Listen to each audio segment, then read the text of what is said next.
So one of my favorite movies of all time, man, is Quentin Tarantino's Django Unchained. Samuel L. Jackson plays one of the greatest characters in movie history. He plays an Uncle Tom house Negro. And Uncle Tom house Negroes were incredibly hated among the other slaves because basically they sold out their own race for the white man. Well, I got bad news for you, black Christians. Basically, every one of you are Uncle Tom house Negroes. It's true. I'm sorry. You may not like it, but the truth is the truth. And I'm going to tell you a story. A true story. A little over 400 years ago, the first slave ship came to America with African slaves on it. And it was called the Good Ship Jesus. Go look it up. It's true. This is history, man. The Good Ship Jesus was the first to bring African slaves over here, but it was not the last. Many other ships followed.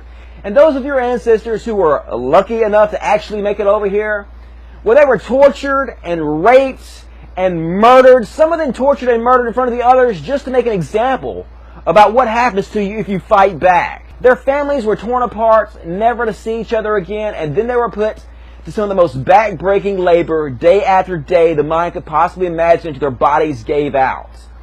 And believe it or not, there were actually a few people back then that said, hey, this is a bad idea. We should not enslave our fellow human beings. But the slave masters said, we have a right to do this. We have a religious right because the Bible tells us it's okay. And then they opened this book of ancient fairy tales and they read from it proof that their religion gave them every right to hold slaves. Leviticus 25:44 through 46. However, you may purchase male and female slaves from among the foreigners who live among you. You may also purchase the children of such resident foreigners, including those who have been born in your land.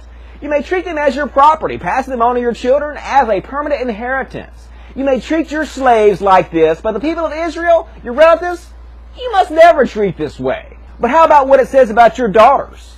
If a man sells his daughter as a slave, she will not be freed at the end of 6 years as the men are.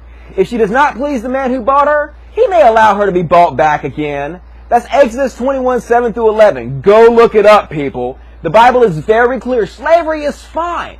And before you guys even start telling me that was the Old Testament and it no longer counts because the New Testament changed everything, how about some New Testament for you? Slaves, obey your earthly masters with deep respect and fear. Serve them as sincerely as you would serve Christ. Ephesians 6:5. And how about 1 Timothy 6:1 and 2?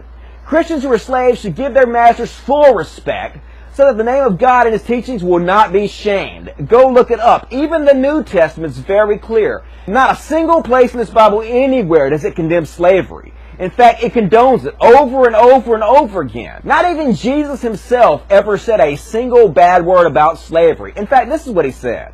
The servant will be severely punished, for though he knew his duty, he refused to do it. But people who are not aware that they're doing wrong will only be punished lightly.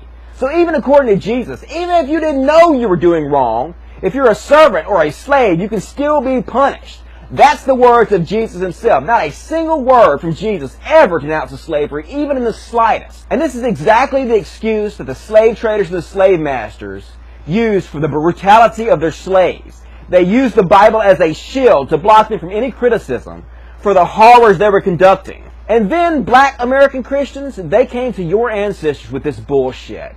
And they beat them and they tortured this into their brain. They gave them no choice to believe it. And you can imagine at first they must have thought it was total bullshit. The African slaves must have been like, so you're telling me a snake talked and then God impregnated a virgin with Himself so He could sacrifice Himself to forgive us of the shit that He condemned us to begin with? And the slave masters were like, whoosh, whoosh. They're like, all right, dude, whatever, dude. Talking snakes, virgin births, whatever, dude. Just fucking calm down with the whip a little bit, dude. It's all good, boss. And you can imagine it was beaten into their head. Generation after generation after generation. They were tortured, terrorized, lived in fear constantly until eventually they had no choice but to believe it. And then once they believe it, they started spreading it to their children. Generation after generation after generation until we come to you. Modern day black American Christians. And you're still teaching this shit to your other black fellow human beings. And I'm sorry to be the one to tell you this, but that makes you an Uncle Tom house Negro. How could it not? You're spreading the exact filth that was used to keep your people enslaved to begin with. The excuse that was used to enslave you.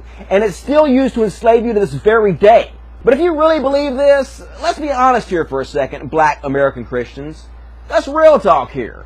If you honestly believe the Bible is true and that non-Christians have a chance of being burned in a hellfire for eternity, then obviously that means the slave traders and the slave masters did both you and your ancestors a huge favor. Because had they not gone over there and kidnapped them and brought them over here and terrorized them and tortured this book into their mind, there is a very good chance that you right now would not be a Christian. That you right now might be burned forever, tortured for an eternity in a hellfire. The most horrible suffering the mind can possibly imagine. And if you really believe that, don't your people owe my people some reparations? Seriously, black people, pay up. Logic.